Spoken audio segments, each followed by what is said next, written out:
മലപ്പുറംകാരെ നിങ്ങൾ ഭാഗ്യവാന്മാരാണ്. ആ ആയത്തിന് നമുക്കൊരു പിടിവള്ളിയുണ്ട്.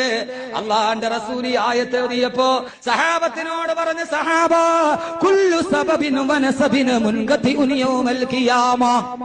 ഖിയാമത്ത് നാൾ വന്നാൽ, ലോകാവസാനം വന്നാൽ എല്ലാ കുടുംബ ബന്ധങ്ങളും തകർന്നു പോകും. എല്ലാ ബന്ധങ്ങളും തകർന്നു പോകും. ഒരു കുടുംബക്കാരനും അവന്റെ കുടുംബത്തിന്റെ മേൽവിലാസം പ്രയോജനം ചെയ്യുകയില്ല. 7 കോടി കുട്ടിയ കുടുംബമാണെങ്കിൽ ശരി, ഇല്ല നസബി വസബബി, എന്റെ കുടുംബമല്ലാട്, എന്റെ അഹിലു ബൈത്തല്ലാട്, എന്റെ അഹിലു ബൈത്തല്ലാട്, എന്റെ പാണക്കാട് കുടുംബമല്ലാട്, എന്റെ ജമലുല്ലൈലി കുടുംബമല്ലാട്, സയ്യിദന്മാരുടെ പരമ്പരയുടെ കൈയുണ്ടോ ആ പരമ്പരയല്ലാട്, ആലുൻ നബി ദരിയതി മിന്നി ഇലൈക വസീലതി.